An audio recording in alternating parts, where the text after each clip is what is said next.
Addiction is really the perennial, the relentless search for that first high. That first high that got you higher than ever. You are never going to find it, but you will always search for it. I first met journalist and author Sam Quinones when he spoke at an opioid summit in Sioux Falls after writing his best-selling book, Dreamland, The True Tale of America's Opiate Epidemic. Now, his latest book, The Least of Us, True Tales of America and Hope in the Time of Fentanyl and Meth, looks at how much the drug market has changed and how deadly and addictive it has become. The Mexican trafficking world has migrated away from plant-based drugs towards synthetics. Fentanyl is one, meth is another, and all they need now, they don't need land or rainfall or sunlight, they need access to shipping ports. Quinones examines why the unbelievable number of fentanyl overdoses aren't enough to stop people from playing Russian roulette with drug use. But the opioid-addicted brain sees that as that guy's got a really potent form of dope, and I got to go get it. So thank you, Sam, so much for joining me again. I had the privilege of meeting you a couple of times when you were in Sioux Falls for opioid awareness events. I really appreciate you joining me on the podcast. It's wonderful to be here, Angela. Thanks so much for asking me. I really appreciate it. Now, Dreamland, your first book, really laid out how the opioid crisis happened, how the prescription opioid drugs contributed to the increase in heroin and to the crisis that we find ourselves in today. And The Least of Us picks it up from there. Tell me a little bit about what prompted you to write a second book.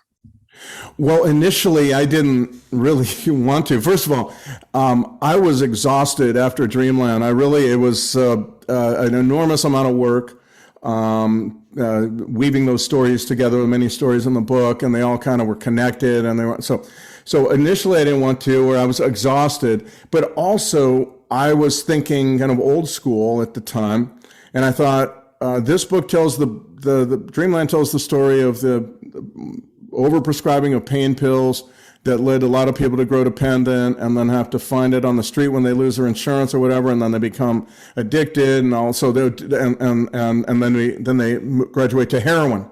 So it's that pain pill to heroin story.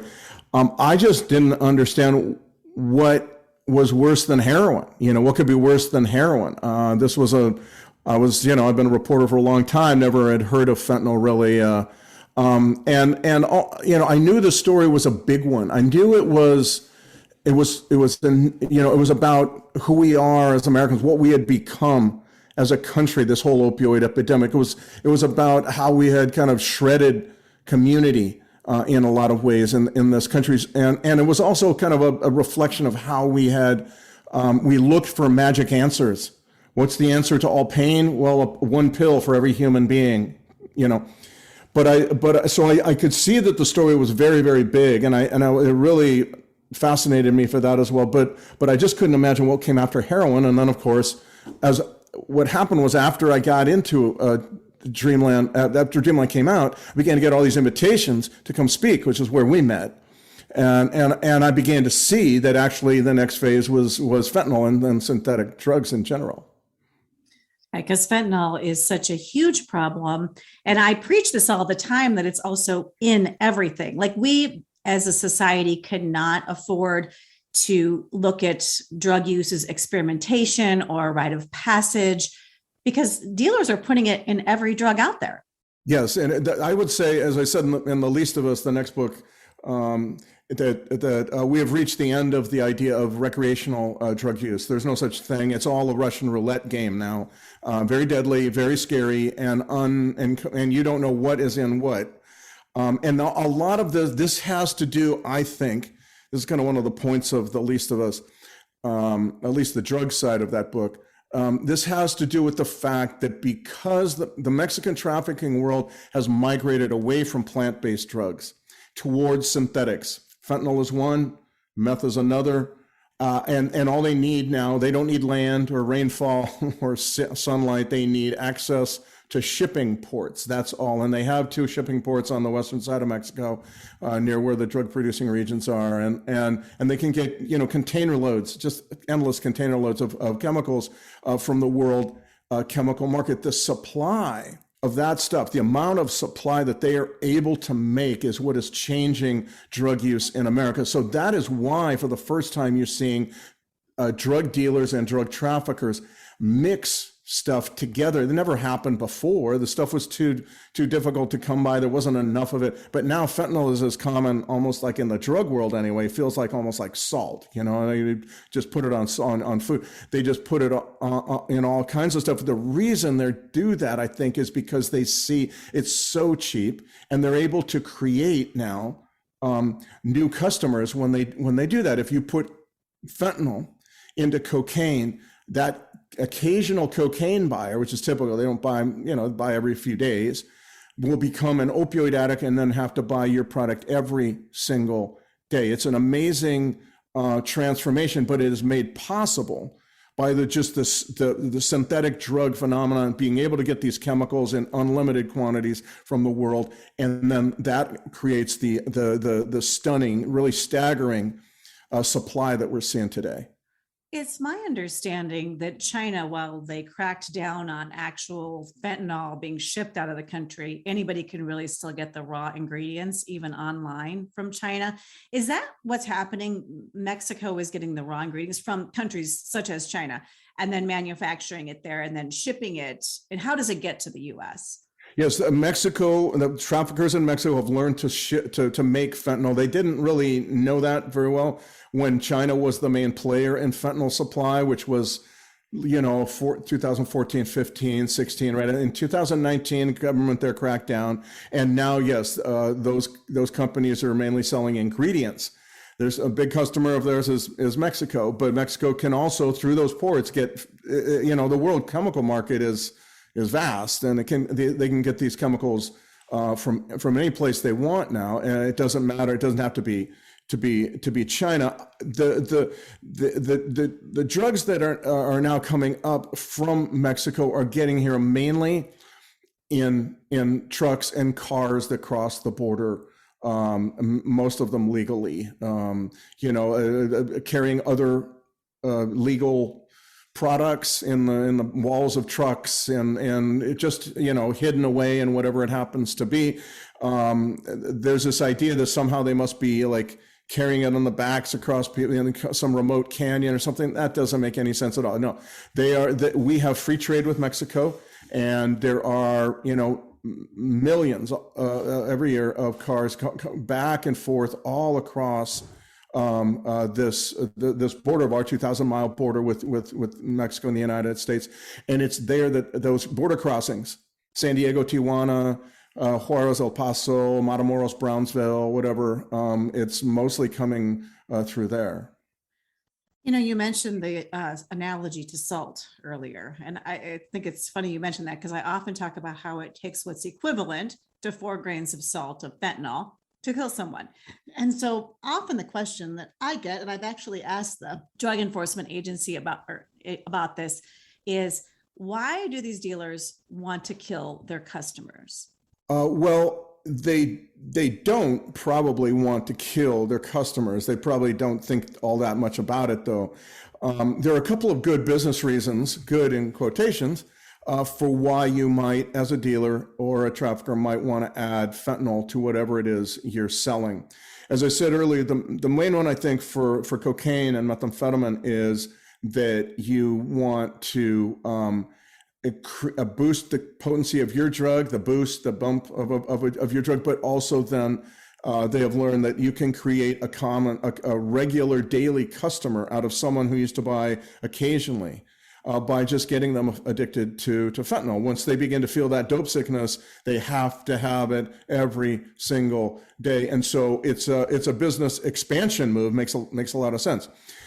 I would say too, that when it came to heroin, early on, they began adding it to heroin because A lot of times they didn't know what they were doing, or they had weak heroin, and so they added to it, hoping simply that their product will be better than the competition. Once one person, though, in a region, say in a town or a street or an area of town, begins to add fentanyl to the mix, it's very hard for others not to, because soon people will become addicted. And looking around desperately for fentanyl. No longer will heroin itself do the trick, because heroin's not nearly as potent. And so anybody who at that point is not adding fentanyl to whatever it is he's selling is going to lose customers. So you have to do it. There's this competitive push that really takes place in a lot of areas where people now have to add fentanyl because everybody else is. And I would say finally that a death in the opioid addicted world has historically, this goes back quite a long way, well before fentanyl, not been a warning to people. It would be to you and me, but the opioid addicted brain sees that as that guy's got a really potent form of dope and I got to go get it. And so normally when that happens, when a death happens, it can be actually advertised as such, and people will say, "Oh, that guy will get more customers because his fentanyl put somebody on his butt," as they say. Yeah, an addict sees that as really good stuff, right? I mean, that's what I'm saying that in a because nice term. Addiction is really the perennial, relentless search for that first high. That first high that got you higher than ever. You are never going to find it, but you will always search for it. And so when someone dies, it means that guy may have the stuff that will replicate the first time I got high. It'll never happen, but that's what motivates the buying decision and the product decision. Yeah, I spoke to a young woman who was addicted to heroin, fentanyl, and 10 of her friends had died, but that didn't deter her from using. So there is something that how it overtakes the brain, these chemicals overtake the brain, and just really you're not dealing with reality anymore. It's a fascinating thing you bring up, Angela. I think that's one of the things that in writing The Least of Us really hit home. I tried to include in the book a lot about the neuroscience of addiction. I just want to understand it. And plus, we are in the middle of a wonderful era of really the golden era of neuroscience research, where we can learn a lot about the brain that we never knew before, ask questions we never thought to ask. Fascinating thing that I thought was, as I talk with these brilliant neuroscientists who helped educate me on this, was that we have this brain that has evolved over eons to keep us alive. How does it do that? It makes sure that we feel pleasure when we eat, when we have sex.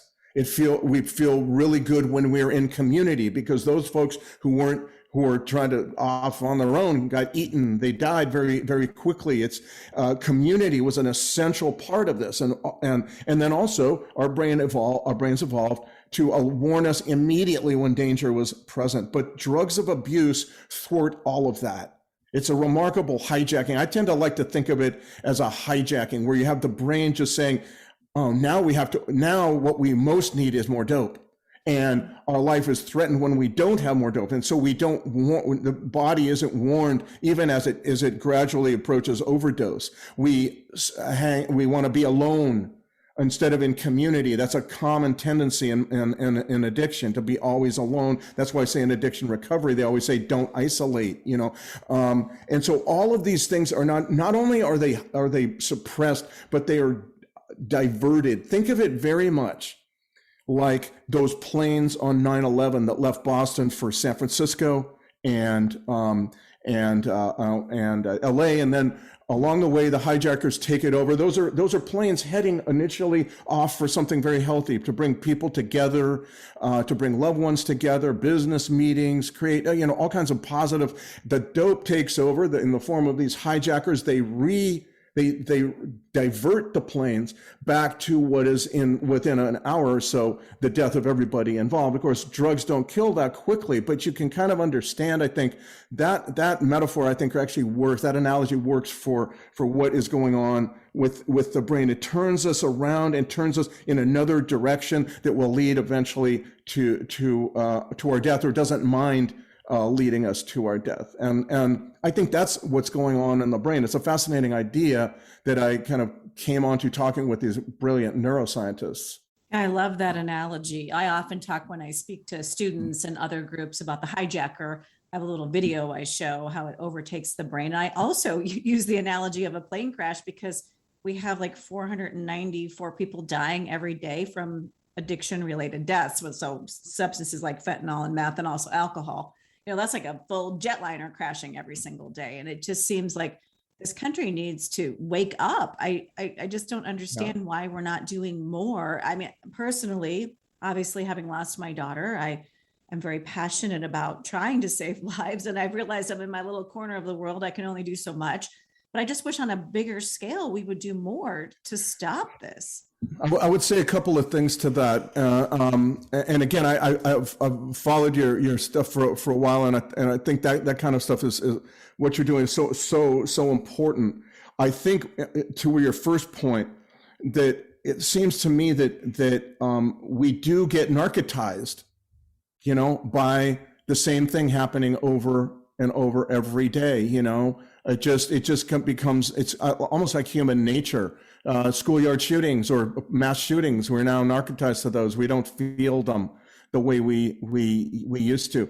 I would say this too, though, that in part of as I was writing The Least of Us, I came to this conclusion that the most important thing we can all do is something small like you're doing, not saving the world, not the magic bullet answer. I think that's what really got us into this problem in the first place. As I said, what's the magic bullet answer to all pain? Well, it's one kind of pill. Oh, thank goodness, it'll save us all from this horrible pain. I think that really the lesson of the opioid epidemic is that we all need to be working in these small ways to rebuild community, because community is the most potent force that we possess. It allowed us to survive for millennia, thousands and thousands and thousands of years. It allows us to survive and get through all kinds of problems that mankind has suffered through during all of that time. And it's only in the last 30, maybe 40 years in America where we have decided that none of that is important anymore. We can always just be in our own little house, on our own little screen. We don't need to really know who the neighbor is. We have all this stuff provided for us that insulate us from actually having to be with other people. The problem is when we do that, we leave ourselves wide open to these kinds of problems. We are so vulnerable now to these kinds of problems that are having to do with, drug addiction or suicide too. These kinds of things are just such problems that we don't have now the bulwark to confront the way we did for eons. And this allowed us to survive. Now we are turning away from other people, from being with others. And I think the pandemic showed us how bad that could get and how much we really, really miss that. But I think it's part of our culture that we need to really fight against. And I do believe it requires us to work in small ways, each in his or her own small way at the local level, doing the kind of stuff you're doing. It's so important that we not think that we have to save the world, but we just keep on doing it. Oh, when I first started, I thought I want to stop all overdose deaths. It was a very grand idea. And I realized, I can't do that. But maybe if I can just save one life, that's where the difference can be. I have often heard addiction specialists say that the solution, the antidote for addiction is connection. And that's what you're talking about. The other thing too, I think, is that I've discovered as I've, progressed with the nonprofit that I run and talked to so many people about this issue, is that we can help people get into treatment, but we can't always keep them in recovery. And so I believe that we really need to prevent kids from ever starting in the first place. And I think we need to do that at a younger and younger age. Oh, you couldn't be more right. I think that's absolutely the case. And certainly these drugs coming up from Mexico now show us that that is absolutely just essential, that prevention has to be part. I think, frankly, we need to marshal the forces of all these magnificent neuroscientists we have around the country and see if we can't devise units on the brain in high school, maybe freshman and junior year, sophomore and senior, something like that. It doesn't have to be an anti-drug message. I think those kind of get in the way of what you're really trying to do. What you're really trying to do with that is teach people how our brains work, because we know now there's a lot of people who can explain this. It's complicated, but it's not that complicated. And along the way, you can show, look, this is how a healthy functioning brain, creative, is thinking creatively and all this stuff. And this is your brain on high potency marijuana. This is your brain on methamphetamine. This is your brain. But you can also go say, this is what happens when your brain is on prayer, on storytelling, on outrage, on coffee. There's a lot of ways of describing what's going on in the brain according to what is going on in your life at that moment, when on music, and I think that is maybe a more effective way we do to marshal forces, maybe a 6 or 8 week unit in a health class in freshman year and then in junior year, in which you're talking about how the brain works. Once I find this very liberating, by the way. Once you know how your brain works, it's a kind of a word. Once the brain knows how it works, in a way, you can then plan for it. I began to say, oh, I see my brain on sugar, that's very scary. It really isn't a good thing. So now I can plan to not eat a lot of sugar. And I made those choices in my life, and you kind of gives you the freedom and liberty to say, I can be my own person instead of being controlled by this or that or the other thing. It does give you that opportunity. Anyway, I find that maybe to be one way of moving forward with prevention, as you say. Yeah, we really want to, we're developing curriculum for the elementary school level to teach them about the brain. And it's not, this is your brain on drugs type of with an egg, and it's not scary. We're just developing curriculum to help kids understand so that they want to protect their brain, and also looking at, social factors and emotional factors and all of that. So it's just a very complicated issue and problem. And there aren't real simple, easy solutions. No, there aren't. But I do believe that knowledge and education begin that process instead of scare tactics, a knowledge of understanding how your brain works.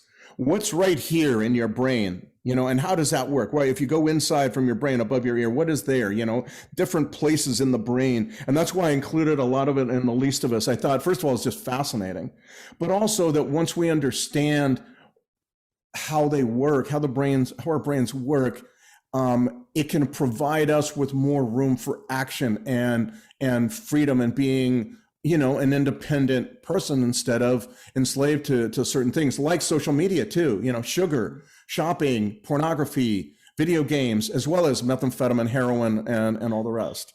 There are lots of things to be addicted to. Now, in The Least of Us, you really dive into the meth problem. And I have to tell you, I have been covering the meth issue for about 30 some years, starting with when they were making meth in pop bottles in our area, and that sort of went away. And we've been trying to educate people on meth for decades, yet meth is thriving. South Dakota, we did the campaign, Meth Were On It, became sort of the laughing stock of the nation, but yet to really actually do something to prevent the problem or help those who are affected, it's like the meth issue is just so horrible. Right, it is, and it's become worse because of the way they're making it. The process through which they're making meth down in Mexico now allows them to make quantities of methamphetamine that were unthinkable 10 years ago. They used to make methamphetamine from a chemical called ephedrine, which is in decongestant Sudafed pills and so on. And that was limited according to how much ephedrine those guys could get down in Mexico. And it was tons, but it wasn't unlimited. And so what began to happen was you found places, they were able to cover parts of the West, never got over the Mississippi River. But even parts of the West where they weren't, there were a lot of people who did this what they call shake and bake version of methamphetamine using Sudafed pills and a Mountain Dew bottle and all that. It's very rough, but you're still talking right there of making ounces, grams, maybe ounces, very, very limited in quantity. Then the Mexican trafficking world, meanwhile, had controlled and industrialized the meth production out of that country, and so they were able to produce the stuff. But then in 2008, the Mexican government made ephedrine illegal, except for a few companies to possess, and the trafficking world had to switch. And they learned pretty quickly from chemists that there's another way of making methamphetamine. It's not an optimal way. It's very inefficient. It stinks. It uses a lot of different chemicals, not just one and a few other little things. But it has the one benefit of not ever of not being able to be controlled by a government, by chemical regulation, because it's got one precursor, but that precursor is, you can make it in many, many, many different ways, different hacks to get to that same precursor. And all those ways use different chemicals that are all very readily available in industry. So you can't regulate those chemicals, because it would cripple certain industries, and also because the trafficking world would have switched to something else. But what it does do is allow them to make, just as I say, just staggering quantities of this stuff all year round, because they can make it with all these different chemicals that are coming in from these ports. And if, again, they're getting scrutiny on one way of making it, this precursor, the precursor is known as P2P, which stands for phenyl 2-propanone. It's a chemical, as I say, that's very easy to make in a lot of different ways. When they began to make it this way in 2009 and really got going in big ways, the supplies really just accelerated massively beginning in 2013 and 14. And what has happened now is that these drugs, methamphetamine, is now really all over the country, something they never were able to achieve with ephedrine, which is only like a West Coast kind of thing. Now it's in the Midwest. Now it's in New England, which never had any meth to speak of. And just like Walmart did with Main Street, small mom and pop shops, it kind of erased them, just moved them out and destroyed them. That's what the methamphetamine coming out of Mexico has done to all those small scale meth producers that you were referring to with the Mountain Dew bottles and all that. And it's cheap, and it's also really more damaging to the brain than any previous meth type products that were out there. It appears that certainly that's the other thing. It is now cheaper than it's ever been all across the country. I mean, in areas, I'm in Nashville at the moment. Here, a local narcotics agent said we used to pay in undercover buys. We used to pay for methamphetamine about $1,300 an ounce. Now it's $250 an ounce. So it's an 80% drop. And so you're seeing this kind of price drop, but just all over the country, which is a staggering idea. They're able to cover the entire country and the price goes down by 80%. It's just mind-boggling. But at the same time, my reporting has shown the kind of what you're saying, that this form of methamphetamine is accompanied, let me use the term accompanied by a very scary, rapid onset symptoms of schizophrenia. Very frequently. It's intense paranoia, very scary, like everyone's out to get you. The feds, or every black car that passes has got the FBI in it, and all these friends are not friends, but they're really trying to kill you. And then also deep hallucinations of things coming out of the walls and this kind of thing. And then eventually you can't live with someone like that. So eventually these folks end up homeless. And when they end up homeless, they also really can't live in homeless shelters, because those places are filled with people they're afraid of. That meth has turned the world into this kind of very scary place. And so really that's where I believe a lot of our tent encampments are coming from. The tents are perfect places for someone whose world has been turned menacing by methamphetamine. You can be all alone in your spot.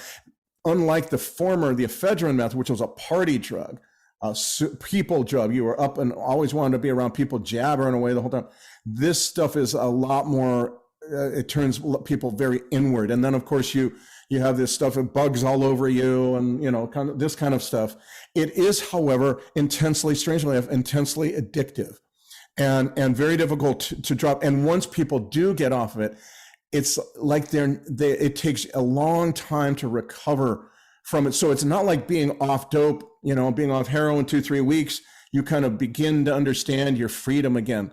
This is more like when you're off of it, it does take weeks, months probably before you can you're still feeling that paranoia, even though you're not high. It's a real difficult thing to deal with in treatment. And I believe it's also a major driver of our homeless problem. I don't know why this is happening. I'm not a neuroscientist. I haven't studied the neuroscientific causes and effects of this, nor has anybody, no rat or mice studies, no journal reports, nothing like that. What I'm giving you is what I find when I talk with people who are working with people on meth at the very most street level, recovering addicts, that kind of thing. And many people I've talked to have just reported these very scary symptoms. Right. And it's really like you have brain damage. It takes about 13 to 18 months, for the brain to recover. If it recovers at all, it may not completely recover. And then it's just such a frightening problem. And you also don't have the same kind of treatments for meth that you do for opioid addiction, at least medically assisted treatments. So it's just, that's completely right. There's no, with opioids, you have methadone, which allows you to have your life back. Of course, you are still addicted to an opioid with methadone, Suboxone, Vivitrol, these other ones that help in subduing the cravings, which are so powerful and such a motivating force for continuing to use. But there's nothing like that for meth. Really, I think the treatment comes down to this. You have to separate from the dope. You have to be away from it for a long period of time, a lot of sleeping, a lot of good food and exercise, and so really helping the brain to repair. I think that must be part of it. I don't know, though. I'm not an addiction recovery specialist. But yes, there is no easy way out of it once you are in it. And I also think with regard to homelessness, frequently people end up homeless in one way, and then meth keeps them there, right? Meth is so prevalent. It's just so much of it around, and it's so cheap. Sometimes for women on the street, I think frequently it's free. You pay for it in other ways, of course. It's just this real torment, strangely enough, all across the country. It's not just in a few areas anymore. And you've documented our drug problems, with your first book, Dreamland, and with now The Least of Us. And I know that, we're talking a lot about the problem, but I know you want to offer people hope. Where is the hope in all of this? Because it can feel pretty heavy. I'm sure, as a journalist, you're covering this topic all the time. It's heavy. I know it's heavy for me. I cover this topic all the time. But where is the hope? Oh, I think that this is actually a wonderful question. And it's also, I think, part of this larger story that I think that I have long viewed the opioid epidemic and now what's going on now, which is kind of just constantly morphing, as offering us lessons, teaching us certain things that we need to know and we got away from. And we probably already knew it, but we got away from anyway over the last 30 or 40 years. One of them is what I was already saying, which is that we have on our side the most potent force for our redemption or salvation of this problem, and that is we have functioned very, very well in community with each other. And that has allowed us, has allowed us to survive for millennia on this planet. It's a remarkable power. It is huge. And the problem is in America in the last 40 years, we've decided we don't need it. And my feeling is, I wasn't setting out to write a book, a how-to book about how to deal with this. I was setting out to write a book that said, pay attention to this. This, I think, in my limited, humble way, is where we need as a country to return. And so therefore, what I did in the book was really write stories, filled really half the book. We've talked mostly about this one very serious problem, and it is absolutely serious. But the half of the book that I spent really was most enthralled with, let's say, is writing the stories of Americans, people around the country, in unnoticed, small, unsexy, daily work kind of ways, working to repair community, filling the book with as many of stories of Americans involved in community repair as I possibly could find. Because when you get down to that area, that level of the country, very street, very neighborhood and focused, you find that there is so much that connects us, and that other very addictive forces are working to divide.